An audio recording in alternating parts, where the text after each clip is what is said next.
Hello, everyone. Thank you so much for a warm welcome. It's always an honor when people are willing to sit for half an hour and listen to me and let me share some experiences and some stories with you. I talk about 6 questions which might very well change your life. Before we start with that, I'd like to ask you some questions. So let's start with this first question. Are you living the life you want to live? Now, can we dim the lights so we can see each other, or raise the lights? I'm not quite sure what it is, so we can see each other, because what I want to do is just a show of hands kind of poll, okay, and see, where are we on the scale of things? So, answer number A, 100% every day. How many of you can sign up to that and say, yeah, I'm living the life I want to lead right now every day? I do not see many hands. Okay, I want everyone to practice holding up their hand for a second, just to make sure that you can do it. Okay, yeah, so 100% of us can hold up our hands. Okay, so let's try that first, answer A. Anyone with answer A? I see maybe 1 or 2 hands. Let's give these guys a hand. Fantastic. Okay, how about answer B? Most days are good. Okay, this is my answer. Most days are good. Some days are up and some days are down. Yeah, a lot of that, okay? Anyone with D or E? Any Ds or Es? I do what I need to do for job and family. I'm not living, yeah, okay. So when we did this question at the Scrum gathering last month, we had some more technical means we were actually able to evaluate the results. And what we discovered is that, first of all, there are a lot of people out there who say most days are good. Couple people saying every day, and the rest of us are saying, man, it could be better. Some days are up, some days are down. I do what I have to do, and every once in a while, I'm not doing what I want. Man. Now, a lot of doing what you want is about achieving goals. So, how many of you have a goal that you've been trying to achieve for some time? Okay, what I'd like you to do, I'm going to give you a minute to kind of discuss this with your neighbor and say, what is something that you really wish you could have done? Okay, and when you see me waving my hand, that means the time is up. And I just want to, let's get a feel for that, okay? So introduce yourself to your neighbor. What's an important goal that you've wanted to achieve for a long time that you haven't done yet?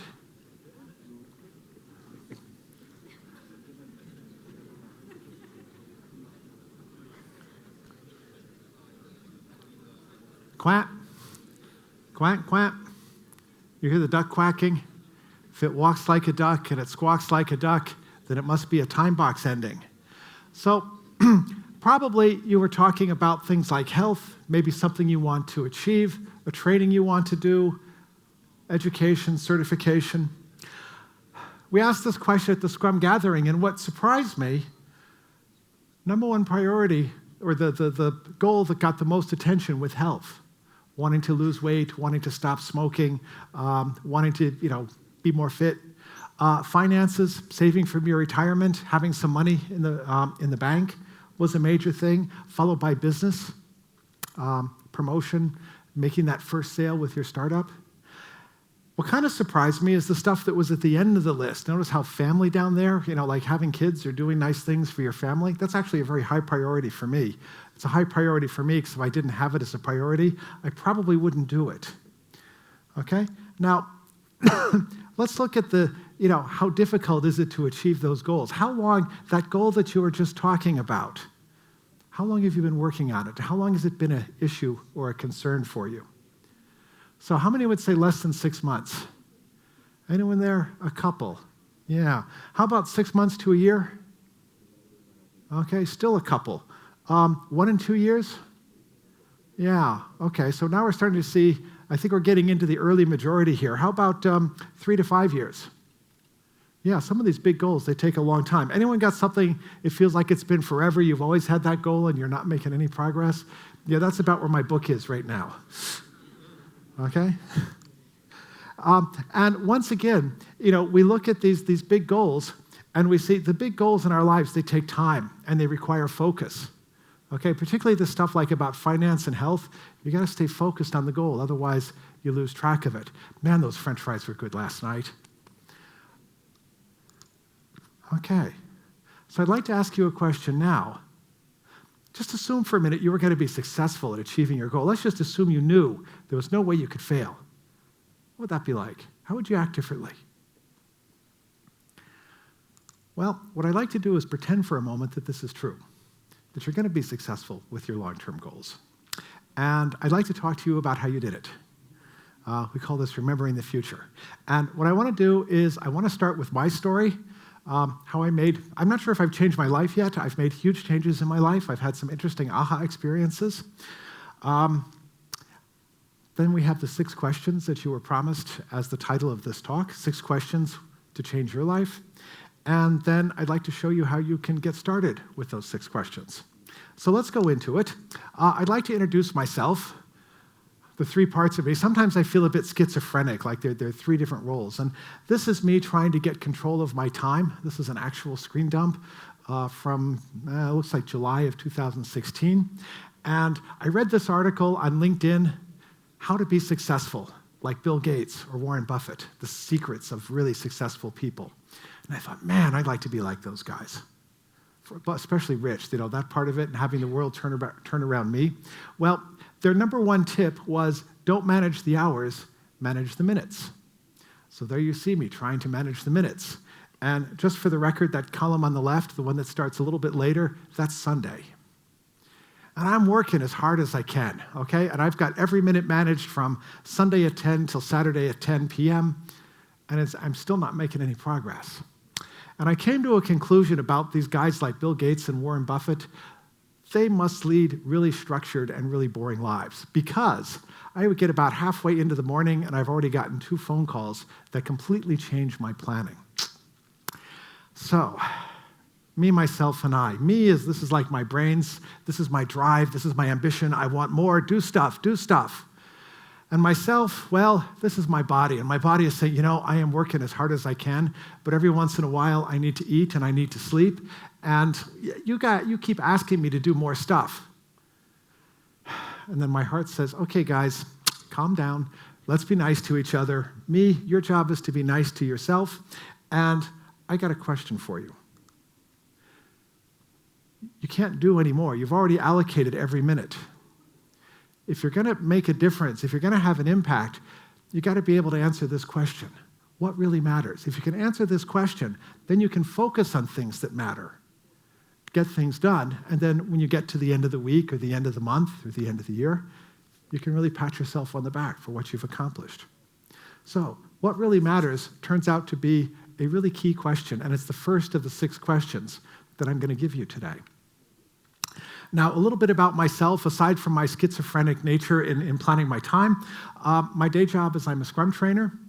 About 10 years ago, I read this book about Scrum, and it was like, wow, finally a way of organizing people that makes sense.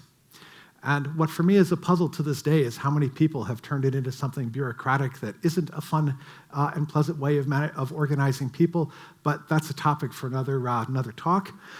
My day job is I'm a Scrum trainer. It was kind of a natural conclusion. I go around the world and I teach people how to do Scrum, and I teach them how to be nice to each other while they're doing it so they have fun doing it. And about a year and a half ago, maybe 2 years ago, I started asking the questions, made the discovery, which led me to create, you'll see the relationship to Scrum, and you might see the relationship to Kanban, but it's different from both. I call it personal agility, and that's the book I'm working on, and that's what I'm going to talk to you about for the next 15 or 20 minutes. So, how many of you recognize this guy? 3 bosses, 3 customers, 3 stakeholders. Anyone recognize him? Anyone feel like this guy? Excuse me. How about this young lady? This was my case, by the way. I got really, really good at dealing with that stack of papers. There was just one problem. The better I got at emptying the stack, the faster it grew. And so it was always just as tall at the end of the day as it was at the beginning. And that other one about saying no. Anyone find it difficult to say no? I say no all the time to myself. Saying it to your friends, saying it to your business partners, saying it to your customers, well, there's a lot of risk associated with saying no. It's actually a very confrontational word. But here is the problem. We got more stuff to do than we have time to do it. That's the nature of our world today. I don't know if this was true 30 years ago, but it's certainly true today with everything coming in, between 5 Slack channels and the email and WhatsApp and iMessage and whatever. There's always something you can do.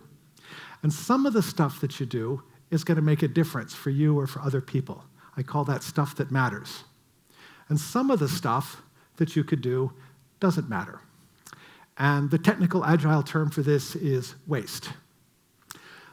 So how do you get yourself to focus on the things that bring you and those around you value? And that's what I'd like to show you next. I got 3 tools. The first is a way of looking at the problem. Then we have the 6 questions, and then a simple tool, an information radiator, to help you understand the answers. So let's take a look at this. In my opinion, if you want to do things that matter, there are 3 things that you need to be able to do. The first is you've got to be able to get stuff done. Okay, this is the basic skill. What do you have to do? Write it down someplace where you won't forget it. Come back to that list, check off the boxes. If any of you are familiar with getting things done, they call this closing the loop. The next thing you need to be able to do is you need to be able to set priorities. This is more important than that. Okay, and hopefully this priority will hold for more than a day or two, because if today this is more important than that and a week later the priorities have changed, well, have you really set priorities? Okay, having said that, you still need to be able to challenge yourself. Ask yourself the question, am I working according to priorities? And have I set the right priorities? Do they match something that matters? Okay, now, how many of you are familiar with Scrum? Anyone here doing Scrum? Trying to do Scrum? Okay, anyone doing Scrum Butt? Okay, that's okay too. There's nothing wrong with Scrum Butt. So in Scrum, we have 3 roles. We have the development team. Team does the work, solves the problem. We have the product owner, voice of the customer, answers why, sets priorities, and then the Scrum Master, who should be the voice of common sense. How many of you have Scrum Masters who are the voice of common sense? Okay, how many of you have Scrum Masters who are not the voice of common sense? Okay, if you do, please have a conversation with them about what their job description is. So, in our case, we've got the 3 roles, me, myself, and I. I think of it as my head. My head sets the priorities. My head has the drive, wants to get things done. My body does all the work. And my heart, this is the part that has to challenge myself, reminding me to be nice to myself on the one hand, but also asking myself, am I doing stuff that matters? So let's have a look at those questions. The first question you've already heard. What really matters? What matters to you? This question is, it's not always the easiest one to answer. And in fact, when I was first experimenting with this, I left that column blank for about 2 months. I had no idea what to put in there. Okay? But if you don't know what matters, don't worry, it's okay. It will come to you. And I'll explain how in a moment. So, what really matters gives us context for answering the remaining questions.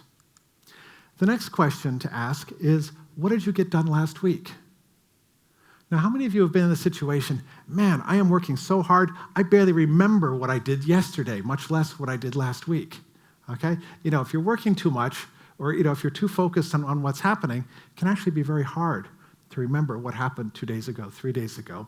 But on the other hand, if you don't know where you're coming from, how do you know where you're going to? Okay, so asking yourself the question and keeping track of, well, what did you get done last week? This is, on the one hand, an opportunity to pat yourself on the back for a job well done, because whatever you got done, you got something done, even if it was different than what you set out to do at the beginning of the week. And also, every time you decide to do something, you're setting, that decision reflects a priority. That decision reflects something that matters. You might not know it here, but down here you do. So when you look at what you did in the past week or the past couple weeks, that's also telling you what has mattered to you. Now, maybe that's different than what you think should matter, but on the other hand, it's your first iteration on what matters, and you can look at those decisions and say, okay, am I making the right decisions? Maybe I want to have different priorities. So I call this reflecting on what I got done. I call this celebration, because for me, Well, the first time I moved things into the done column, I was reviewing this with my wife. We looked at each other and said, wow, gave each other a high five. Quite spontaneous, and that's really what you're doing, giving yourself a pat on the back for what you did. Now, moving forward, the next two questions are about triage. The first question is, what could I do? If any of you are doing design thinking, we talk about divergence, collecting a big list of things you could do, and before you converge, you need to diverge. So first you look at the possibilities, and then you decide what it is that you want to work on. Okay? So the what could I do question, this is keeping your list of things to do, but you haven't actually decided to do them yet. So then you're going to look at that list of things to do and say, of all the things I could do, which of those are important? And which of those are urgent? Now, what's the difference between urgent and important? Well, urgent has some sort of time component associated with it, and usually a negative consequence if you don't do it. So, for instance, if I have a cell phone and I have to put money on the cell phone in order for it to work, if the balance gets down to zero before I put money on it, it's going to stop working. And if I'm down to my last, €5 on the phone, well, now would be a good time to put some money on it, because otherwise it's going to stop working. Important, on the other hand, nothing bad is going to happen if I don't do it. So, for instance, if I don't write a chapter on my book this week, well, is anything bad going to happen? No, but I'm never going to have the benefit, and neither are you, of my book. So it's important to work on the book. And the problem that we often have is that the urgent tends to drive out the important. And so we need to make space in our week for things that are important, even though they're not urgent. So given that you've got this list of things you could do, some of them are urgent, some of them are important, then we say, okay, what do you actually want to get done this week? Because there are too many things to do. Okay? Of all the things you could do, you're only going to be able to do some of them. So which ones would you like to get done? Now, this is not planning or making a commitment the way you know that from Scrum. This is more like the captain of a boat setting a course. This is what I'd like to get done. Now, as that boat is sailing, well, there are winds coming from the left and waves coming from the right, and you might get blown off course. But that intent, this is your point of reference. This is what you come back to moving forward. Something was really funny. I hope someone will share the joke with me afterwards. Anyway, so what can I get done? I call this choosing. And so the idea is we look at this list of things we could do, and we narrow it down to the things that we'd like to get done, and we call that choosing. Notice, you're not planning, you're choosing. This is what I would like to get done. This is setting my course and my intention. So this is the to-do list that I'm going to work on this week, and I'm going to start at the top and work my way down. And if ever I get blown off course, this is what I'm going to come back to. Now, some of you may have noticed, oh, wait a minute. So let's look at how this works. So basically, once a week, I'm going to look at my to-do list, celebrate what I got done last week, the things I was able to check off, and choose what I would like to do this week. And so each week, last week you were somebody, you got some stuff done. Next week, you're going to do some more stuff, and that should take you a step closer to becoming the person you want to become. Now, those of you who are counting have probably noticed that that was only 5 questions. What was the 6th question? Well, the 6th question is who can help? Now, this is not delegation in the sense of Eisenhower. This is in the sense of, well, who can I ask for help? Because what I've noticed is that when I get stuck, there's almost always a reason that I'm stuck. Very often it has to do with fear. Sometimes it has to do with a lack of ability or an external dependency. But asking the question, who can help, is always an invitation to think about the problem. And I may think about the problem from their perspective. I may recognize that this person is the source of my fears. I may actually go to this person and ask them for help. But I'm finding when I get stuck on things, this is a hugely helpful question. So what we do is we take these questions, and how many of you work with Scrum or Kanban or something agile? So you know what an information radiator is. Okay, so we use this thing called the priorities map to visualize our answers. Now this looks kind of like a Kanban board, except it's not, because that first column on the left, or actually the first 2 columns in this case, these are information radiators reminding you of what's important. They're not going to change very often. The next 2 columns, this is for triage. This is the what could I do, And of all the things that I could do, what's urgent? So you sort by importance, make the urgent things visible. And then from those two lists, you make your choice. What would you like to get done this week? And that goes into the this week column. And then that this week column, that's kind of like the possibilities column in personal Kanban or the sprint backlog in Scrum. This is what you're going to pull from. So you take the top card off of that list and start working on that. So what we're going to do today, by the way, in my workshop this afternoon, is we're going to get you set up with that board. So you'll each get a copy of it. We have a supply of Post-its and stickers, and we'll show you how to get started. I have been told that the registration is limited, and it's sold out. Having said that, I've heard that there are a couple of cancellations. So if you have canceled or are intending on cancel, please let the folks at registration know. And if you want to come anyway, please see if a space has become available, because I think there'll be at least 3, maybe 4 spots becoming available. So I started working on this, I guess, in the spring of 2016. By the summer of 2016, I was sharing it with people. And this gentleman, Hardy Goldanovsky, he was at the time the leader of human-centered design for a well-known Swiss communications company. I explained to him how it worked. He said, "Oh, that's interesting." 6 months out of the blue, I get an email, 3 words quoted above. Now, a very legitimate question is, why should you believe me? Because, hey, I'm an evangelist. I've had this great idea. I want to tell you about my idea. I've been working with Maria Mattarelli now for about a year on our project. She was one. I'll tell you her story in a moment. And we decided to write a book together. And as the first thing, we decided to do some research to see what the early adopters, what benefits they were getting out of it. And so we went through this process called recognition. We actually interviewed the people. We gave them a coaching call to see how they were using personal agility. And each one of these people, first of all, they became recognized practitioners, and they also explained to us the benefits. And they're quite a diverse group, from India to Vancouver, Germany, Italy, pretty much the world. Project leader at a bank in Zurich, the leader of Agile transition team in Zurich, so really quite a diverse group. I'm going to share one story, and that's Maria Mattarelli. As I say, she's writing the book with me, and she was also the first member of the Agile community to really say, wow. And we met at the what was then known as the Scrum Day in Portugal, talked briefly about it, and said, okay, let's talk about it the next time we see each other, which was a week later at the Scrum Gathering. And so I sat down with her and I asked her the first question: what really matters to you? And she was like, wow, let me think about that for a minute. Okay? And she thought for a minute, and then she came up with a list which included her number 1 hobby, which was she wants to be a DJ. She talked about how she likes to travel with people, and she really loves to travel, and she talked about her health. And she says, I've been ignoring my health.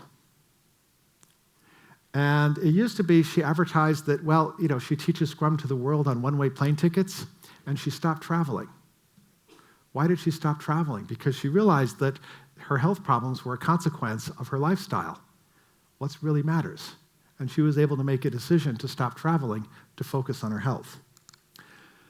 So, as I say, we talked to a number of people. I'm not going to read the list, but I'll click it off and let you read it.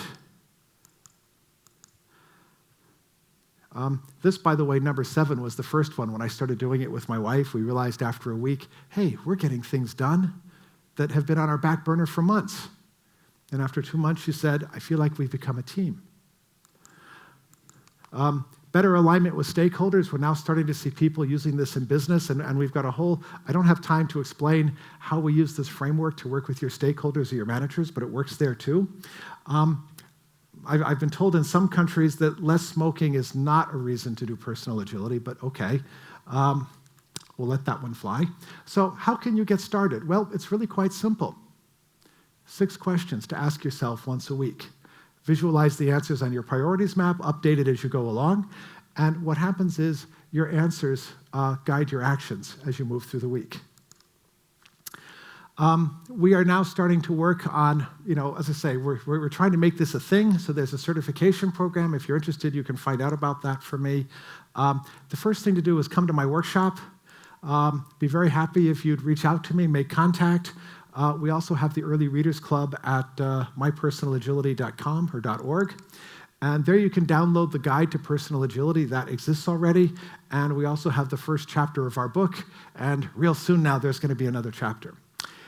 Anyway, with that, with the various delays, I think my time is up. So I thank you for yours.